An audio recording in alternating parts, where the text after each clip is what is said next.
దేవుని స్తోత్రములు కలుగునుగాక.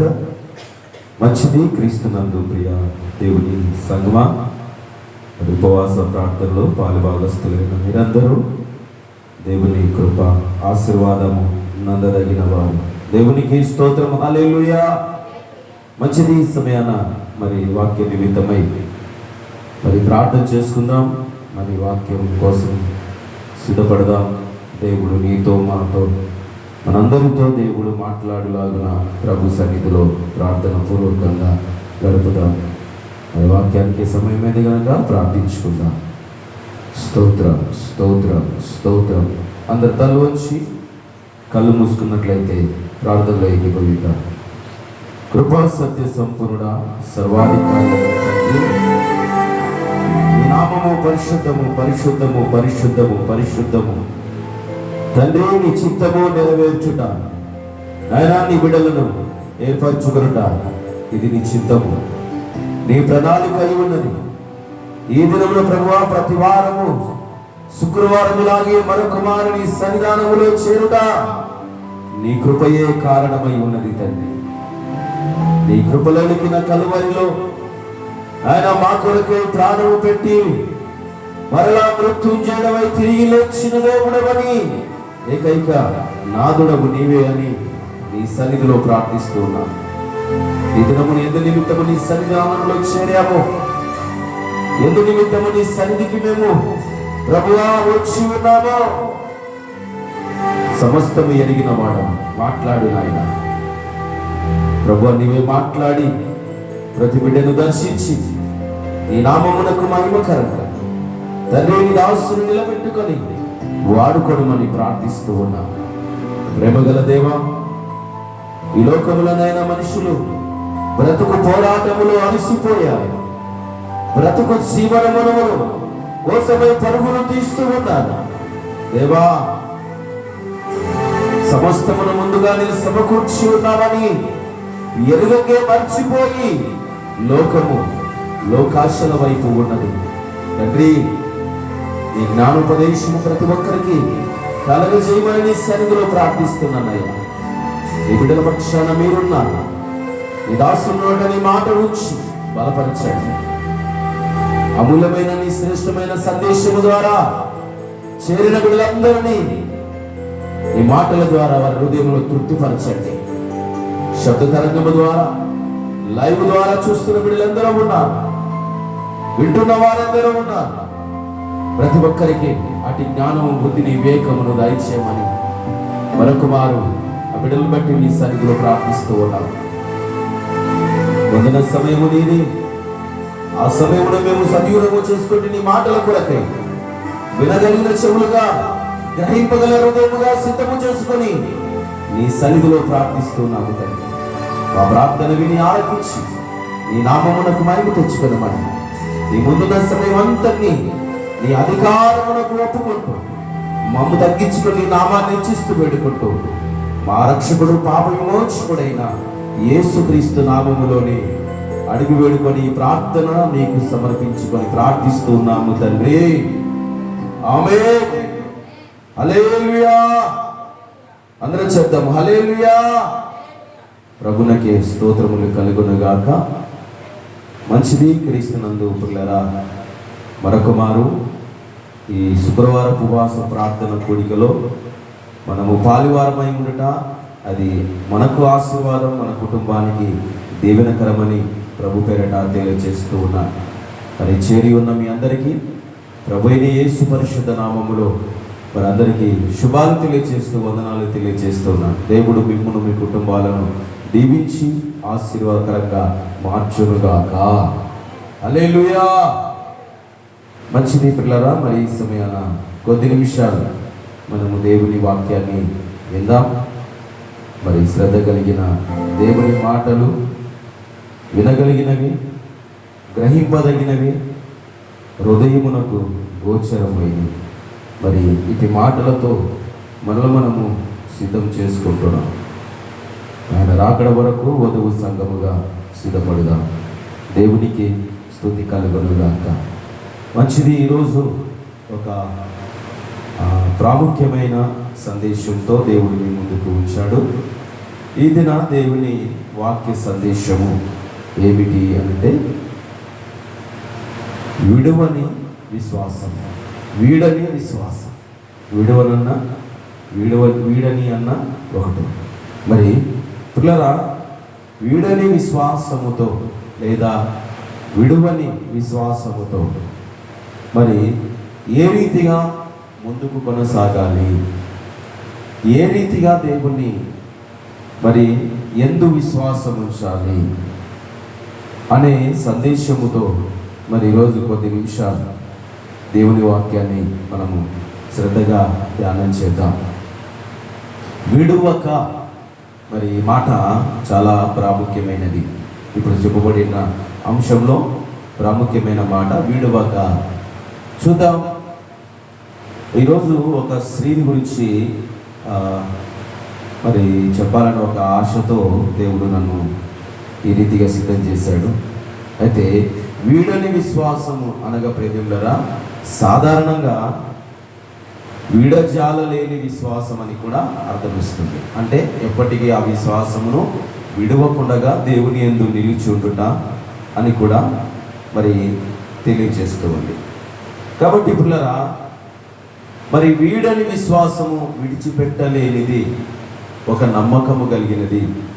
కాబట్టి విడువక మరి ప్రభునందు దేవుని యందు మన విశ్వాసము కలిగిన బిడ్డలుగా ఉండాలని దేవుని వాక్యం. ఎందుకంటే విశ్వాసము అనున్నది అనే మాట ఎబ్రీయులకు రాసిన పత్రిక 11వ అధ్యాయంలో మనము చూడగలుగుతాం. చూడండి, ఒక మాట చదువుకుందాం. ఎబ్రీయులకు రాసిన పత్రిక 11వ అధ్యాయం మొదటి వచనాన్ని మనము జాగ్రత్తగా చదువుకుందాం. విశ్వాసము అనున్నది నిరీక్షింపబడి వాటి యొక్క నిజ స్వరూపము. దేవునికి స్తోత్రము, హల్లెలూయా. ఎబ్రీ గ్రంథకర్త ఒక మాట తెలియజేస్తూ ఉన్నాడు. విశ్వాసం ఏమై ఉన్నదంటే నిరీక్షింపబడు వాటి యొక్క అంటే మనము దేనికోసమైతే ఎదురు చూస్తామో దాని నిమిత్తము, అనగా వాటి యొక్క మరి నిజ స్వరూపం. విశ్వాసము నమ్మకము, విశ్వాసము దేవుని యందు, విశ్వాసము నిన్ను బలపరిచే విధముగా ఉంటుంది. కాబట్టి విడవక నీ విశ్వాసమును దేవుని యందు విడిచి ఉండాలని దేవుని దాసునిగా తెలియపరుస్తూ ఉన్నాను. కాబట్టి పిల్లరా, చూడండి, ఈరోజు ఒక స్త్రీ గురించి చెప్పాలనుకున్నాను కదా. లూకాసు వార్త చదువుకుందా. 2వ అధ్యాయము 36, 37, 38 వచనాలు చదువుకుందాం. Page number 51. లూకాసు వార్త 2వ అధ్యాయము 36, 37, 38 వచనాలు. మరియు అసేరు గోత్రికురాలును పెనియేలు కుమార్తె అయిన అన్న అను ఒక ప్రవక్త్రి ఉండెను.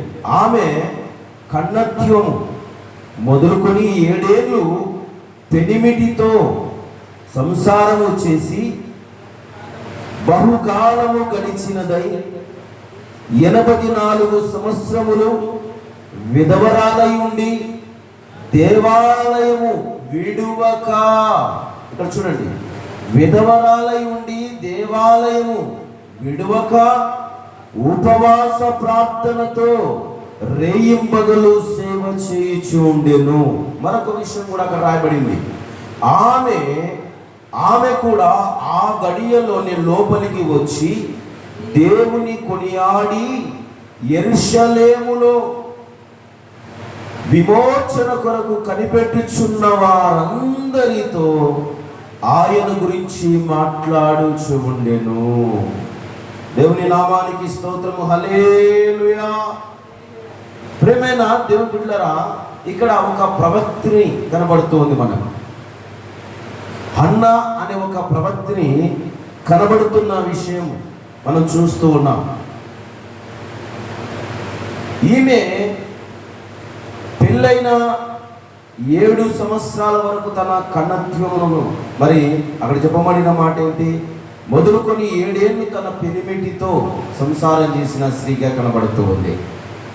అయితే పిల్లరా, ఆ 7 ఏళ్ల తర్వాత తన భర్త చనిపోయాడు. ఎవరి భర్త చనిపోయాడు? అన్న అనే స్త్రీ తన భర్త చనిపోయాడు.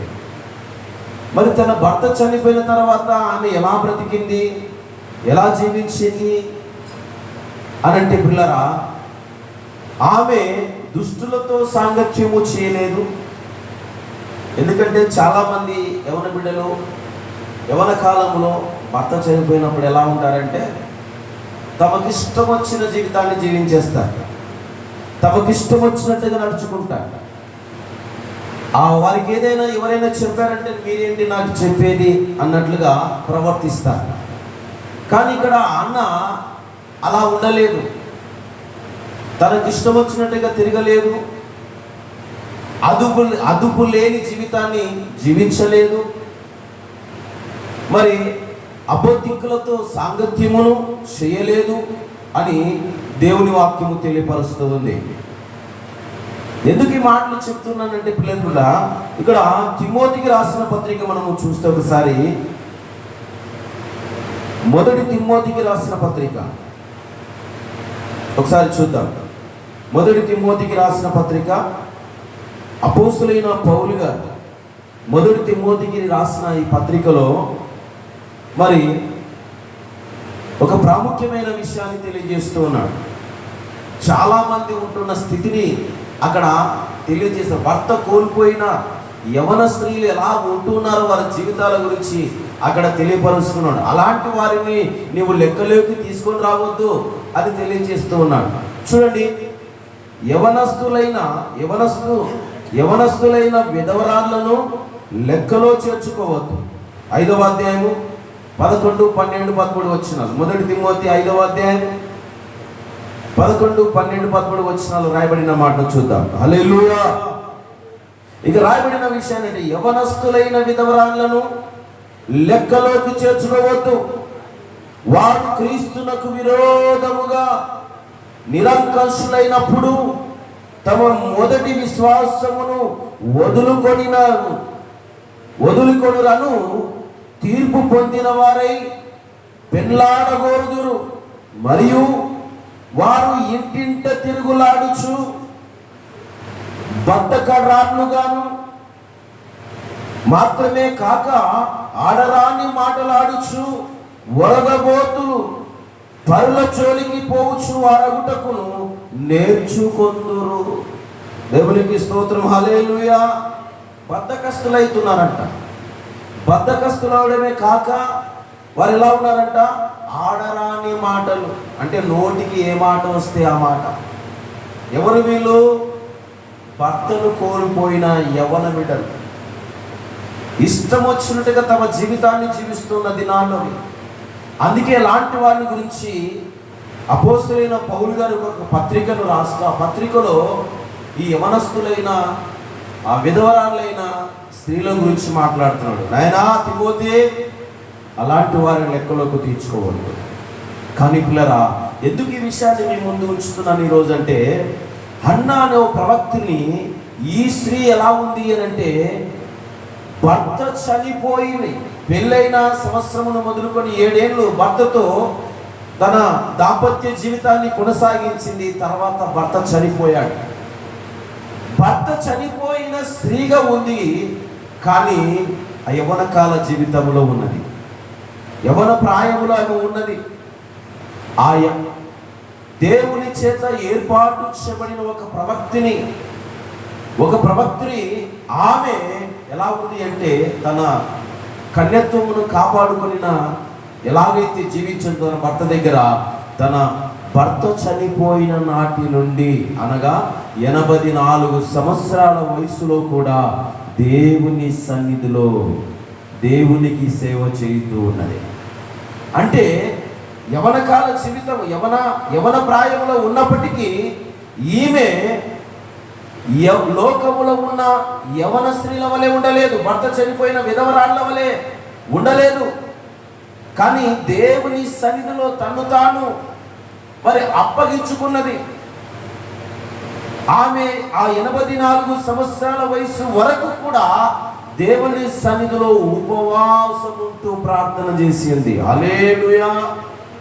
ఏ రీతిగా ప్రార్థన చేసింది? ఆయన విడవక. హల్లెలూయా. ఆమె విడవక ప్రార్థన చేసినట్లు దేవుని వాక్యం సెలవిస్తుంది. అయితే ఈ స్త్రీ ఎవరు అంటే అసేరు గోత్రికురాలు. ఈ అసేరు ఎవరు అనంటే యాకోబు లేయలకు పుట్టిన కుమారుడు. దేవునికి స్తోత్రం. హల్లెలూయా. ఇసాకు కుమారుడైన యాకోబు, యాకోబునకు లేయకు మరి పుట్టిన కుమారుడే అసేరు. ఈ అసేరు 12 గోత్రికులలో ఒకనిగా మరి ఈ దేవుడి అసేరు గోత్రాన్ని కూడా దేవుడు ఎంచాడు. ఈ అసేరు గోత్రికులలో నుంచి వచ్చినదే ఈ అన్నా ప్రవక్తి. ఆమె తండ్రి ఎవరు అంటే ప్రియదేవులారా పెనియేలు. ఈ పెనియేలు కుమార్తెయే అన్నా ప్రవక్తి. కానీ ఈమె భర్త చనిపోయినప్పటికీ వారి పితరులు దేవుని సన్నిధిలో ఎలా బ్రతికారో, ఎలా జీవించారో, ఎలా ఉన్నారో వారిని మాదిరిగా తీసుకొని దేవుని సన్నిధిని విడవక రేయింబగలు ఉపవాసముంటూ దేవుని సన్నిధిలో మరి ఆమె దేవునికి సేవ చేస్తున్న స్త్రీగా కనబడుతూ ఉంది. పిల్లరా, ఈనాడు అలాంటి వారు ఉన్నారు. వృద్ధాప్యము అనగా ముసలితనము పైబడిన మరి దేవుని జ్ఞాపకం చేసుకునే వారు ఎందరో ఉన్నారు. విధవరాళ్ళ పక్షమున దేవుడు వ్యాజ్యమాడువాడని దేవుని లేఖనము తెలియజేస్తూ ఉంది. కాబట్టి ప్రియా దేవుని సంగమా, ఎందుకంటే దేవుని కృప, అన్నా అనే పేరు నాకు అర్థం ఏంటంటే కృప. హల్లెలూయా. ఆమె ఉద్దేశం ఏంటో తెలుసా? నేను ఏమై ఉన్నానో అది దేవుని కృప వలనే అని గుర్తెరిగిన స్త్రీగా కనబడుతూ ఉంది. హల్లెలూయా. నేను ఏమై ఉన్నానో ఆ పేరు నాకు అర్థం ఏంటి? కృప. అది దేవుని కృపయే. నా జీవితంలో ఇలా జరుగుట దేవుని చిత్తమే. నేనేమై ఉన్నా అది దేవుని చిత్తమే, అది దేవుని కృపయే కారణమై ఉన్నది. అందుకే నా స్థితి ఈరోజు ఇలా ఉన్నా నేను దేవునికి ఇష్టడుగా, ఇష్టరాలుగా జీవించాలి అని ఒక తీర్మానంలో అన్న స్త్రీ బ్రతుకుతూ ఉంది. ప్రేమైన వాళ్ళారు, అలాంటి వారు ఈనాడు ఉన్నారా? ఆనాడు తన పితరులని జ్ఞాపకం చేసుకుంది. ఆనాడు తన పితరులైన యాకోబు లేదా మరి ఆ వ్యక్తి ఒక సమయంలో ఆపద వచ్చినప్పుడు తన కుటుంబాన్ని లేదా తన అన్నను, తన అన్నైన యాకోబు మరి తన అన్నైన ఏశావు అతన్ని చంపాలని ఉద్దేశించి మరి వచ్చినప్పుడు ప్రియమైన దేవుళ్ళరా, అది తెలిసిన యాకోబు దేవుని సన్నిధిలో, అది తెలిసిన యాకోబు దేవుని సన్నిధానములో పెనుగులాడిన వాడిగా కనబడుతూ ఉన్నాడు. హల్లెలూయా. ఆయన పెనుగులాడిన వాడిగా కనబడుతున్నాడు. పిల్లరా చూడండి, ఆదికాండం 30వ అధ్యాయం, ఆదికాండము 30వ అధ్యాయము 12-13 వచనాలు జ్ఞాపకం చేసుకుందాం. లేదా ఒక నిమిషం.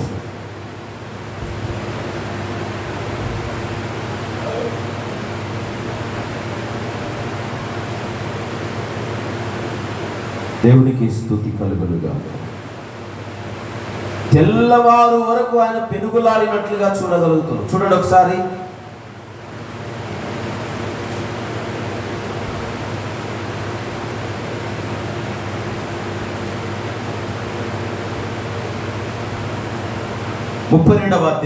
క్షమించండి 32వ అధ్యాయము 24, 25, 26 వచనాలు మనం చూద్దాం.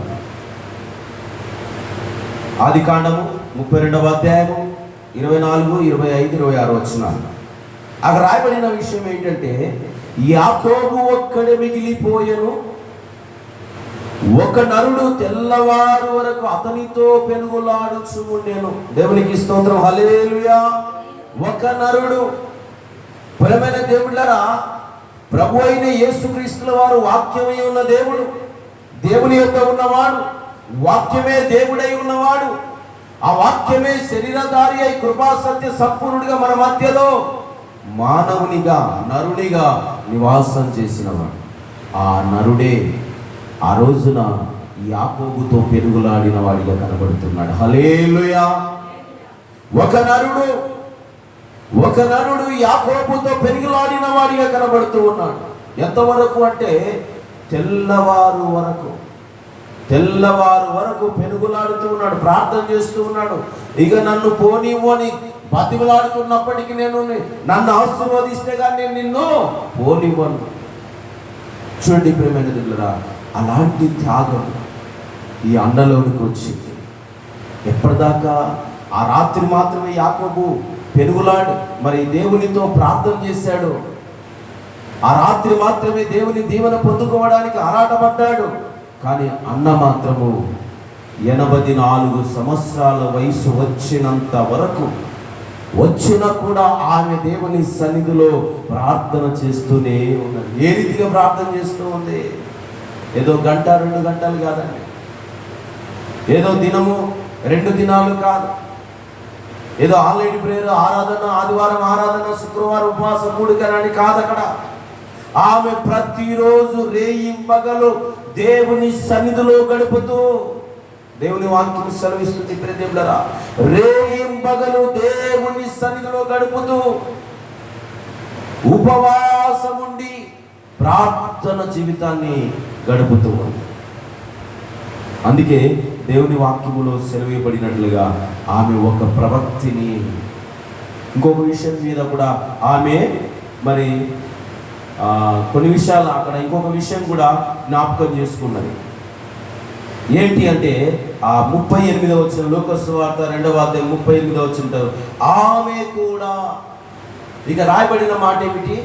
ఆమె కూడా ఆ గడియలోనే లోపలికి వచ్చి దేవుని కొనియాడి యెరూషలేములో విమోచన కొరకు కనిపెట్టుచున్న వారందరితో ఆయన గురించి మాట్లాడుచు ఉండెను. చాలా మంది యెరూషలేములో ఉన్న ప్రజలందరూ విమోచన కొరకు, విడుదల కొరకు, రక్షణ కొరకు పెనుగులాడుచు ఉన్నారు. మరి దేవుని సన్నిధిలో మొరపెడుతూ ఉన్నారు. అలాంటి సమయములో కనిపెట్టుచున్న వారందరితో ఈమె వచ్చి ప్రభుని గురించి మాట్లాడుతూ ఉంది. ఎందుకంటే దేవుని చేత ఏర్పాటు చేయబడిన స్త్రీ, అన్న ప్రవక్త్రి ఈమె దేవుని చేత ఏర్పాటు చేయబడింది. కాబట్టి ఈమె దేవుని పనిలో పాలిభాగస్తురాలైంది. 84 సంవత్సరాలు. ఆమె 7 ఏళ్ళు మాత్రమే మరి తన భర్తకు లోబడి, భర్త మాటకు విని, భర్తతో తన దాంపత్య జీవితాన్ని కొనసాగించిన స్త్రీగా కనపడుతుంది. తదుపరి ఎలా ఉన్నది తెలుసా? దేవుని సన్నిధిలో ఉన్నది. తన భర్తకు ఎలాగైతే లోబడి ఉన్నదో అంతకంటే ఎక్కువగా దేవునికి లోబడి బ్రతికిన స్త్రీగా కనపడుతూ ఉంది. అలాగే ప్రియదేవులారా, దేవునికి ఇష్టమైన భర్తకి ఎలాగైతే తన ఇష్టమైన భార్యగా ఉన్నదో అంతకంటే ఎక్కువగా ప్రభునకు ఇష్టమైన స్త్రీగా కనబడుతూ ఉంది. ప్రభును సంతోషపెట్టిన స్త్రీగా కనబడుతూ ఉంది. పిల్లరా, ఈరోజు అలాంటి వారు ఉన్నారా? పురుషుల్లో కానీ స్త్రీలలో కానీ అలాంటి వారు ఉన్నారా? భర్త చనిపోయినా, భార్య చనిపోయినా మరి ఈరోజు ఎలా ఉన్నారు అంటే పిల్లరా, మరి మరొకరిని వివాహము చేసుకునే స్థితిలోనికి దిగజారిపోతూ ఉన్నారు. దేవునికి స్తోత్రం, హల్లెలూయా. కాబట్టి ప్రియ సహోదరి సహోదరుడా, ఈరోజు దేవుని వాక్యము సెలవిస్తూ ఉంది, నీవు దేవునికి మరి భయపడుతూ దేవునికి లోబడిన మరి పురుషులు స్త్రీలుగా ఉండాలి అని లేఖనాలు సెలవిస్తాయి. అయితే ప్రియదేవులారా, ఆమె యెరూషలేములో ఉన్న వారందరూ వారి విమోచన కొరకు, అనగా రక్షణ కొరకు, విడుదల కొరకు కనిపెట్టుకొనిచున్న శ్రమలలో వాళ్ళు ఇబ్బందులు పడుచున్నప్పుడు అలాంటి వారితో ఈమె కూడా చేరిపోయి ప్రభుని గురించి చెబుతున్నది. ఆయనే మన రక్షకుడు, ఆయనే మన విమోచకుడు, ఆయన ద్వారానే మనకు రక్షణ కలుగుతూ ఉంది అని ఆయన గురించి చెబుతూ వస్తూ ఉంది. ఇక్కడ దేవుని స్వార్థను ప్రకటించిన స్త్రీగా కనబడుతూ ఉంది. దేవుని సన్నిధానంలో ఉపవాసం ఉంటూ రేయింబగలు మరి ప్రార్థన జీవితాన్ని గడిపిన స్త్రీగా కనబడుతుంది. చూడండి ప్రజల, 84 సంవత్సరములు విధవరాలై ఉండి దేవాలయంలో విడవక ఉపవాస ప్రార్థనలో రేయింబగలు సేవ చేయించు ఉండెను. హల్లెలూయా. ఎలా చేసిందంట ఆయమ? ఎలా చేసిందంట? రేయింబగలు ఉపవాస ప్రార్థనలో. మనం ఒక 2-3 గంటలు ఉండడానికి ఆయాసపడిపోతాం, అలసట చెందుతాం, ఇబ్బందులు పడతాం. కానీ 84 సంవత్సరాల వయసు కలిగిన స్త్రీ ఎంత ఉంటుందండి? 84 సంవత్సరాల వయసు కలిగిన స్త్రీ ఎలా ఉంటుంది? ఒకవేళ కొంచెం బలహీనమైతే కర్ర పట్టుకుని నడుస్తుంది, కాస్త బలం ఉందనుకోండి కాస్త ఊగుతూ నడుస్తుంది. అంటే అంత బలహీనమైన స్థితిలో ఉన్నప్పటికీ దేవుని బలము నొంది దేవుని తోడుతో ఆమె దేవుని గురించి స్వార్థను ప్రకటిస్తూ ఉన్నది. మీరు ధైర్యంగా ఉండండి, ఆయన కొరకు కనిపెడుతూ ఉన్నారు కదా. ఆయనే మన రక్షకుడు, విమోచకుడు, ఆయనే మనకు విడుదల కలగజేయవాడు ఆయన అని చెప్పి యేసు ప్రభుల వారి గురించి చెబుతూ వచ్చింది. పిల్లరా, అందుకే తిమోతికి పత్రిక రాశాడు కదా అపోస్తలుడైన పౌలు గారు. అయ్యా, ఇదిగో చాలామంది యవన బిడ్డలు, భర్తను కోల్పోయిన బిడ్డలు, వాళ్ళని ఇంకా లెక్క పెట్టవద్దు, లెక్కలో చేర్చుకోవద్దు. ఎందుకంటే వారు విరోధముగా ఉన్నారు, వారు విరోధముగా నడుచుకుంటూ ఉన్నారు. ఏమని చెప్తున్నాడు పౌలు గారు తిమోతికి రాస్తూ? యవనస్తులైన విధవరాలను లెక్కలో చేర్చుకోవద్దు, వారు క్రీస్తునకు విరోధముగా నిరంకాశులైనప్పుడు తమ మొదటి విశ్వాసమును వదులుకొనునను తీర్పు పొందిన వారై పెళ్ళాడగోరుదురు. మరలా పెళ్లి చేసుకోవడానికి వారు ఏం చేస్తారంట? ఆతృతపడతారు. అలాంటి వారిని మీరు లెక్కలో చేర్చకండి. కానీ అన్న ప్రవక్తను అలా చేయలేదు. రెండవ పెళ్లి చేసుకోవాలని ఆశ ఆమె పడలేదు. ఎందుకంటే బిడ్డలారా, ఆమె తను తాను దేవునికి అప్పగించుకున్నది. నా జీవితంలో ఏమైనానో అది దేవుని కృప వలనే అని చెప్పి ఆమె ఆ స్థితిలోనికి దేవుని సన్నిధానంలో రాత్రింబగలు మరి ఉపవాసముతో దేవునికి సేవ చేయుచున్న స్త్రీగా కనబడింది. యెరూషలేములో ఉన్న వారందరి విమోచన కొరకు కనిపెడుతూ ఉంటే వారి దగ్గరికి వెళ్ళి ధైర్యం చెప్పిన స్త్రీగా కనబడుతూ ఉంది. కాబట్టి ప్రేమైన దేవుడరా, 127వ కీర్తన 4వ వచనాన్ని ఒకసారి మనం చదువుకుందాం. 27వ కీర్తన 4వ వచనం.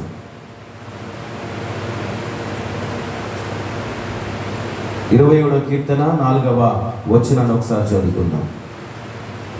చూడండి, యెహోవా యొద్ద ఒక వరము అడిగి తిని దాన్ని నేను వెతుకుచు ఉన్నాను.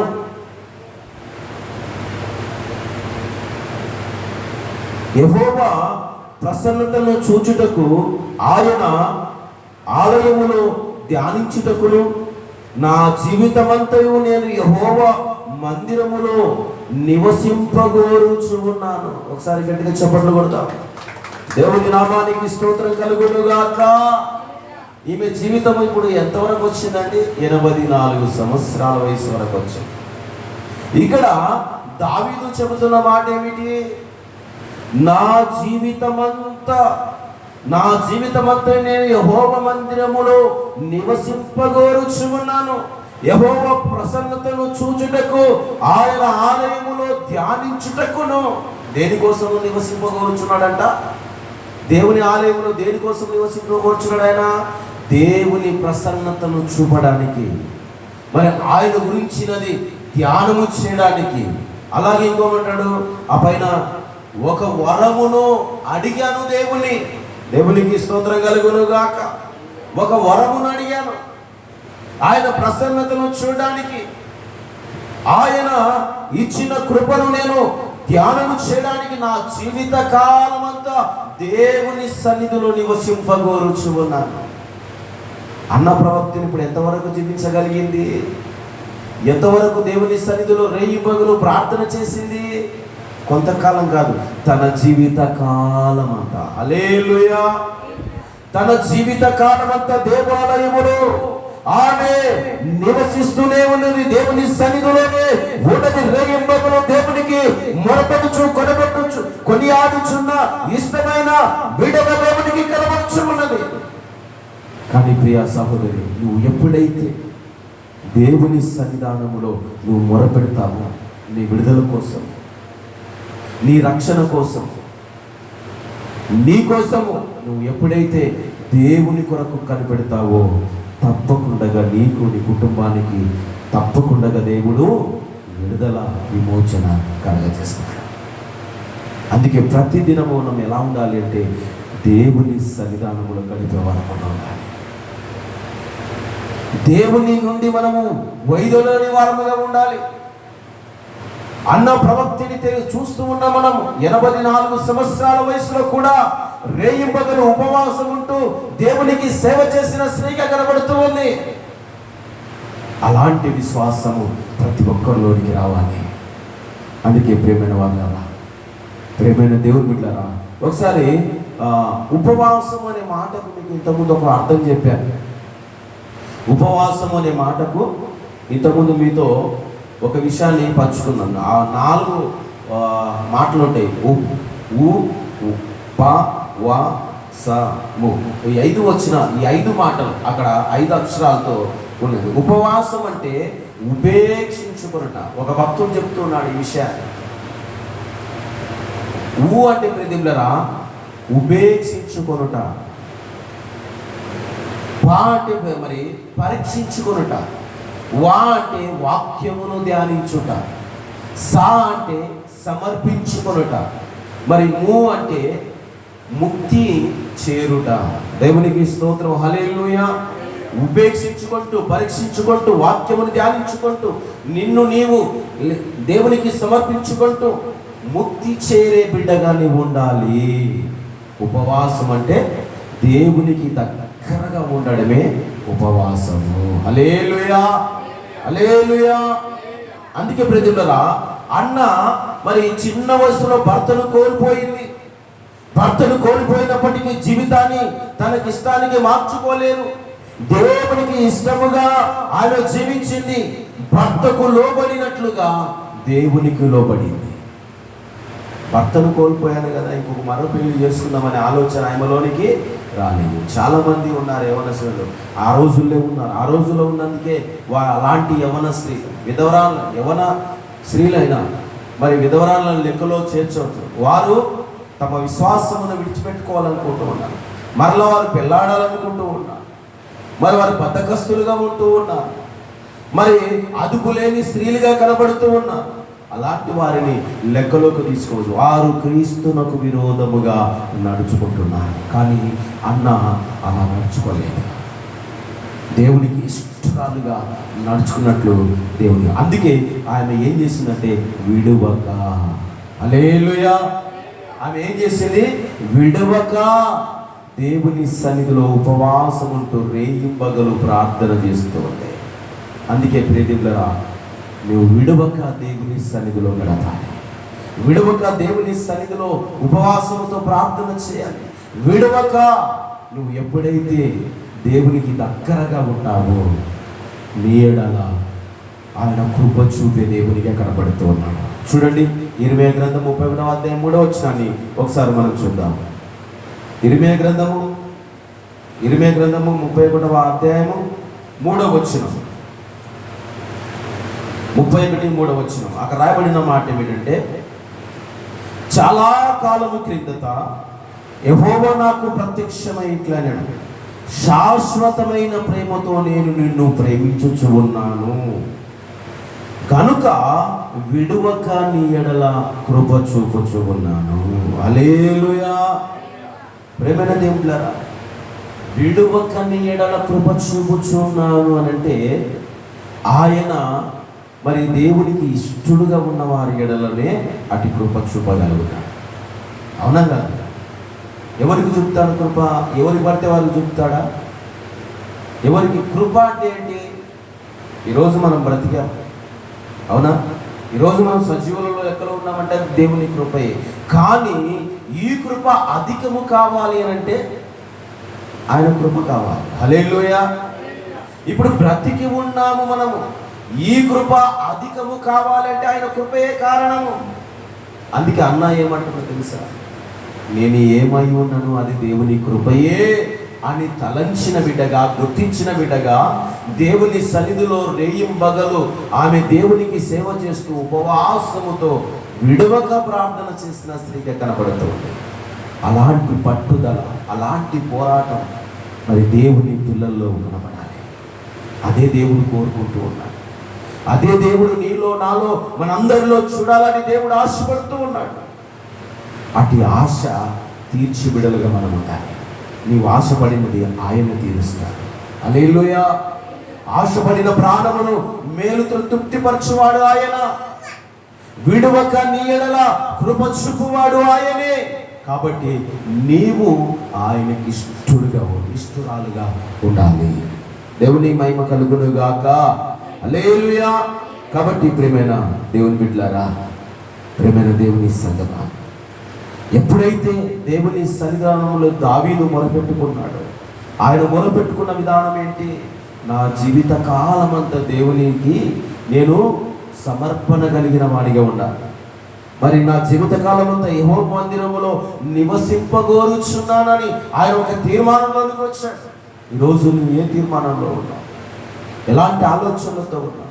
నీవు దేవుని బిడ్డగా అంగీకరించబడాలి అంటే నీ జీవితము దేవునికి అప్పగించుకోవాలి. నిన్ను నీవు పరీక్షించుకోవాలి.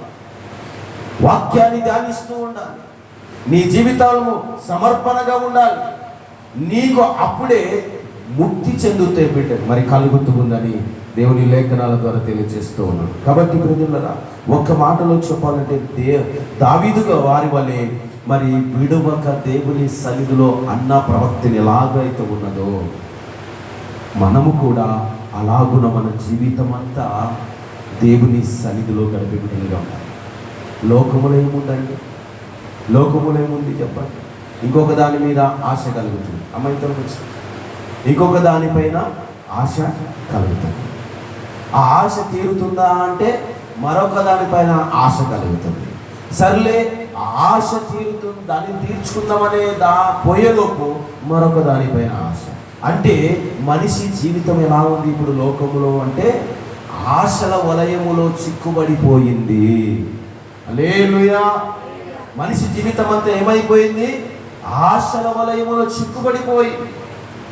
అందుకే ఆ ఆశల వలయములో నుంచి మరి విడుదల పొందుకోవాలి అంటే దేవుని కొరకు మనము కనిపెట్టాలి.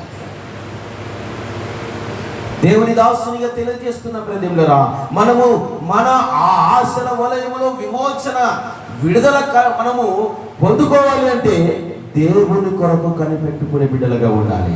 అదే విషయాన్ని అన్న ఇశ్రాయేల్ మరి యెరూషలేములో ఉన్న వారందరికీ ఇశ్రాయేలులకు తెలియపరిచింది.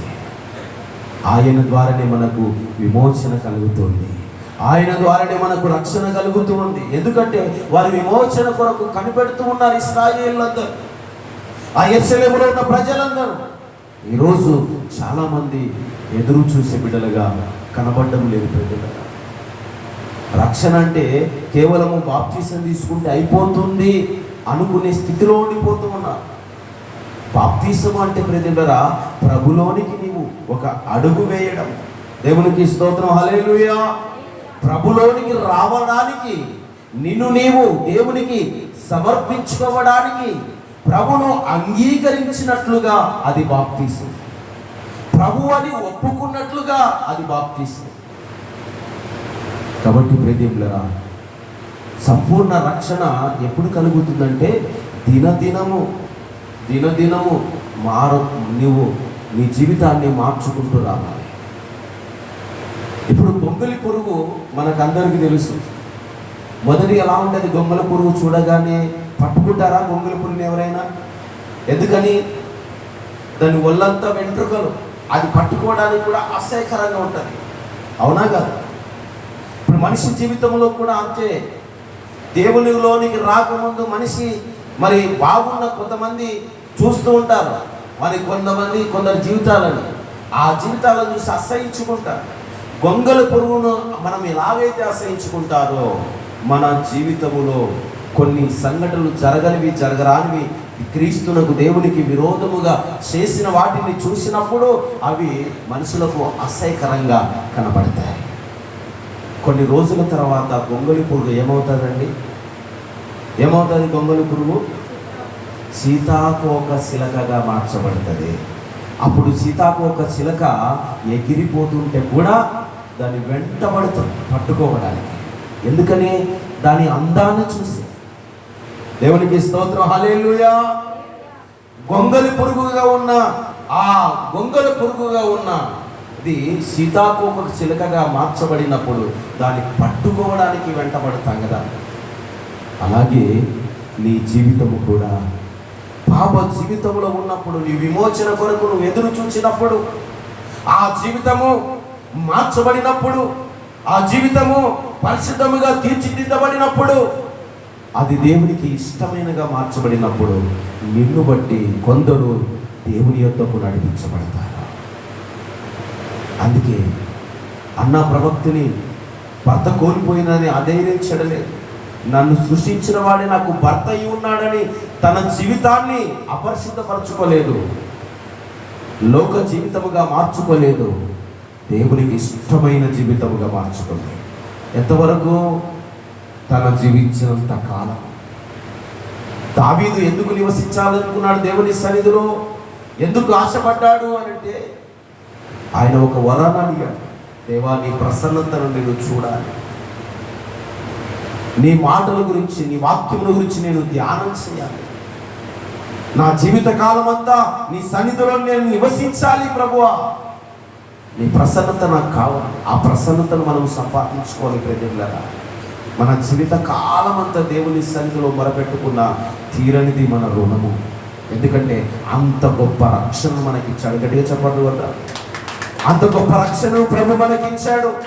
కాబట్టి మనం ఏం చేయాలంటే మనము దేవునికి అప్పగించుకోవాలి, సమర్పించుకోవాలి, వాక్యమును ధ్యానించాలి, దేవునికి దగ్గరగా జీవించాలి. అప్పుడే ముక్తి దొరుకుతుంది, అనగా దేవుని రాజ్యములో చోటు దొరుకుతుంది. ఈరోజు అన్న గురించి మనం మాట్లాడుకుంటూ ఉన్నాం. ఆమె ఒక ప్రవక్తిని. ఆమె గురించి మాట్లాడడానికి మనకి ఏ పని అంటే ఆమె జీవితము విలువైనదిగా ఆమె మార్చుకున్నది. నీవు నేను అట్టి విలువైన జీవితాన్ని మనము ప్రభువునకు అప్పగించుకోవాలి. దేవునికి స్తోత్రం, హల్లెలూయా. అందుకే ప్రియమైన దేవుని వాళ్ళరా, అటు జీవితాన్ని మనం ఎప్పుడైతే సంపాదించుకోరుకుంటామో దేవుడు మనకు మరి కావలసినది అనుగ్రహిస్తాడు. మార్కు సువార్త 9వ అధ్యాయము 29వ వచనాన్ని ఒకసారి చూద్దాం. అందుకాయన ప్రార్థన వలనే గాని మరి దేని వలనైనను ఈ విధమైనది వదిలిపోవుట అసాధ్యమని వారితో చెప్పెను. దేవుని నామానికి స్తోత్రం, హల్లెలూయా.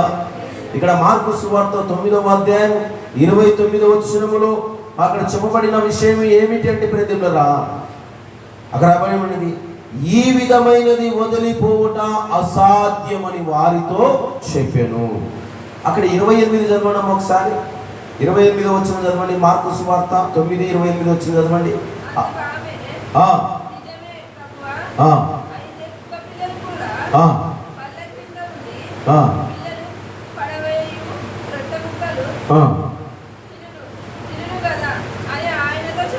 దేవునికి స్తోత్రం, హల్లెలూయా.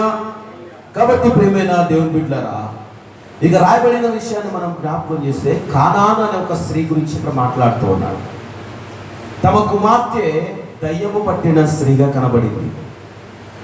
వేదన చెందుతూ ఉంది, బాధపడుతూ ఉంది. తన కుమార్తెను తనకి మరి దక్కించుకోవడానికి మరి యేసు ప్రభుల వారి దగ్గరికి వెళ్ళింది. యేసు ప్రభువుల వారు అయితేనే నా కుమార్తెను రక్షించగలడు, దయ్యము పట్టిన నా స్త్రీని మరి స్వస్థపరచగలడు అని ఒక ఉద్దేశముతో ప్రభు దగ్గరికి వెళ్ళింది. కానీ ప్రభు ఏమన్నాడు తెలుసా? అమ్మా, నేను పంపబడినది ఇశ్రాయేలుల ఇంటి వారి యొద్దకే. ఎవరింటి యొద్దకు పంపబడ్డాడంటే ఆయన ఇశ్రాయేల్. ఆ పైన ఉంటుంది, ఆ పైన 26 కానీ 27 వచనాల్లో కానీ ఆ పైన రాయబడి ఉంటుంది, నేను పంపబడినది ఇశ్రాయేల్ వారి ఇంటి యొద్దకే, నశించిన గొర్రెల యొద్దకే అని ఆ స్వార్థ పత్రికలో రాయబడి ఉంటుంది. ఎందుకంటే ప్రియదేవులారా, ప్రభు అయిన యేసుక్రీస్తుల వారు యూదులను రక్షించడానికి వచ్చారు, కానీ యూదులు మరి ఆయన రక్షణను తృణీకరించారు. కానీ ఈమె విశ్వాసమును బట్టి ప్రభు అయిన యేసుక్రీస్తుల వారు చేసిన పని ఏంటి తెలుసా? అమ్మా, నీ కుమార్తె నీ విశ్వాసమును బట్టి స్వస్థత నందుకున్నది. ఎందుకంటే మన విశ్వాసం అలా ఉండాలి, పట్టుదల కలిగినదై ఉండాలి, ఒకటి సాధించుకోవాలి. ఇప్పుడు తన కుమార్తె నిమిత్తము ప్రభును బతిమలాడింది, మొరపెట్టుకున్నది, గోజాడుకున్నది. ప్రభువా, ప్రభు అన్నాడు, కుక్క పిల్లలకు తీసి ఏమంటాడు అక్కడ? ఏమన్నాడమ్మా? కుక్క పిల్లలకి వేయవలసినది తీసి ఎవరికి వేయాలంట? ఇచ్చుట అది న్యాయము కాదు, అది యుక్తమైనది కూడా కాదు. అయినా పర్లేదు ప్రభు, ఆ మాట అన్నావు, అయినా పర్లేదు ప్రభు, కానీ నా కుమార్తె స్వస్థత పొందాలి, నా కుమార్తె విడుదల పొందుకోవాలి, నా కుమార్తె ఆ దయ్యము నుండి విముక్తి చెందాలి అని ఆమె పట్టుపట్టింది ప్రభును. ఆమె విశ్వాసమును చూసి ఆమె కుమార్తె స్వస్థపడుతుంది. అందుకే ప్రభు చెబుతున్నాడు, అందుకు ఆయన ప్రార్థన వలనే కానీ మరి దేని వలనైనను ఈ విధమైనది వదిలిపోవుట అసాధ్యమని వారితో చెప్పాను. దేవునికి స్తోత్రం, హల్లెలూయా. దేని వలన సాధ్యమవుతుందంట? ఏదైనా సాధించుకోవాలంటే ప్రార్థన వలనే. ఈ మాట మీకు చెప్పడానికి ఈ విషయాన్ని జ్ఞాపకం చేశాను. ప్రార్థన వలనే సాధ్యమవుతుంది, కానీ ఇంకా దేని వలన సాధ్యం కాదు. ఎవరి మీద ఆధారపడడం వల్ల సాధ్యం కాదు. విడవక దేవుని సన్నిధిలో నీవు ప్రార్థన చేస్తూ ఉండాలి. అది ఏ రీతిగా చేయాలి? ఏదో సేవకులు చెప్పారు, పాస్టర్ గారు చెప్పారు, మొన్న పోయిన ఉపవాస కూడికలో పాస్టర్ గారు చెప్పారు, ప్రార్థన చేస్తే ఏదైనా జరుగుతుందంట అని. అంటే పైగా కాదు, హృదయమును కుమ్మరించి ప్రార్థన చేయాలంట. నీళ్లు కుమ్మరించినట్టుగా నీ హృదయాన్ని కుమ్మరించాలని మరి సమూయేలు ప్రవక్త చెప్తున్నాడు, ఇశ్రాయేలుతో చెప్తున్నాడు. ప్రియమైన దేవులారా, సమూయేలు గారు, ఈరోజు దేవుడు నీతో మాతో మాట్లాడుతూ ఉన్న మాట ఏంటి తెలుసా? నీ హృదయమును కూడా దేవుని సన్నిధిలో కుమ్మరించు. ఏ రీతిగా? ఇప్పుడు నీళ్ళు, ఒక చెంబు నీళ్ళు మనం కుమ్మరిస్తే ఎలా కుమ్మరిస్తాం? కొన్ని ఒక ఇట్లా పోస్తామమ్మా, ఎలా పోస్తాం? కిందికి బోర్ల పెట్టేస్తాం, అన్ని నీళ్ళన్నీ పడిపోతాయి. నీ హృదయములో వేదన, సమస్తము ఏది ఉన్నా సమస్తమును దేవునికి నీ హృదయమును అప్పగించేసేయాలి. అంతే. ఇంకా నీ హృదయ ఆవేదన అంతా తొలగించిపోతుంది, హృదయంలో ఉన్న బాధ తొలగిపోతుంది, ఇబ్బందులు తొలగిపోతాయి, సమస్యలు తొలగిపోతాయి. సమస్తము ఏది ఉండకూడదు. దేవుని ఆరాధించేవాడు ఎలా ఆరాధించాలంట? యోహాను సువార్త 4:24 చెప్తున్న మాట ఏంటి? దేవుడు ఆత్మ గనక ఆయన ఆరాధించేవారు ఎలా ఆరాధించాలంటే ఆత్మతో సత్యముతో ఆయనను ఆరాధించవలెను. అంటే ఇప్పుడు ప్రార్థన ఎలా చేయాలి? మనము ప్రార్థన ఎలా చేయాలంటే పూర్ణ హృదయంతో చేయాలి, పూర్ణ వివేకముతో చేయాలి, పూర్ణ ఆత్మతో చేయాలి. దేవుని సన్నిధానంలో ప్రార్థన ఏదైనా కానీ ప్రార్థన వలనే సాధ్యమవుతుంది. అందుకే విడవకు. దేని విడవకూడదు? ప్రార్థన జీవితాన్ని విడవకు.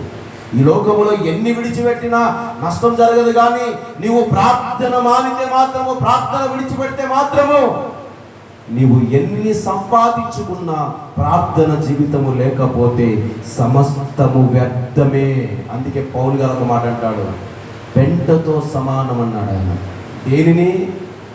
ఆయనకి ఈ లోకములో ఉన్నదంతా పెంటతో సమానముగా ఎంచుకున్నాడు. ఎందుకని? క్రీస్తును పోలి నడుచుకుంటున్నాడు కాబట్టి, తన జీవితము దేవునికి అప్పగించుకున్నాడు, సమర్పించుకున్నాడు కాబట్టి. అందుకే మనందరి జీవితము ఆయనకి ఇష్టమైనదిగా సమర్పించబడినదై ఉండాలి. అన్న ప్రవక్తను అలా జీవించింది కాబట్టి ఆమె రేయింపగలు ప్రార్థన జీవితాన్ని చేయి. ఎంతవరకు అంటే జీవితం అంతా. దావీదు అడుగుతున్నాడు కదా, నీ సన్నిధిలో అయ్యా నీ ప్రసన్నతను చూడాలి ప్రభు, నేను నీ ముఖ తేజస్సును చూడాలయ్యా, నీ సన్నిధి కాంతిని నేను చూడాలయ్యా. అందుకే ప్రభు నేను వరమడుగుతూ ఉన్నా, ఇదిగో నా జీవితం అంతా నీ సన్నిధిలో నివసింపగోరుతూ ఉన్నాను. జీవితం అంతా దేవుని సన్నిధిలో ఉండాలి అంటే దేవుడు మనకు అనుగ్రహించాలి. అదే గొప్ప వరం. హల్లెలూయా. దేవుడు ఇవ్వవలసిన గొప్ప వరం ఏంటంటే ఆయన సన్నిధిలో నివసించే భాగ్యము, కృప చూపటే వరం. ఆ వరాన్ని మనము సంపాదించుకుంటూ నిత్యం ఆయన సన్నిధిలో గడుపుతూ విడువక మన విశ్వాసమును కాపాడుకుంటూ ప్రార్థన జీవితాన్ని కొనసాగించే వారమై ఉందుముగాక. దేవుడి మాటలు దీవించి ఆదరించునుగాక. ప్రార్థన చేసుకుందాం. చెప్పబడిన మరి వాక్య నిమిత్తమై చిన్న ప్రార్థన మన మధ్యలో ఉన్న మరి పెద్దలు జోసెఫ్ గారు ప్రార్థన చేస్తారు. Praise the lord. Praise the lord. దేవునికి స్తోత్రం. హల్లెలూయా. యేసయ్యా నీకు స్తోత్రం. యేసయ్యా నీకు స్తోత్రం.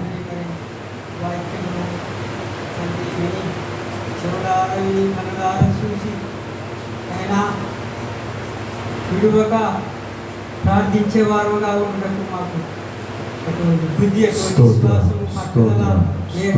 ఏకదృష్టి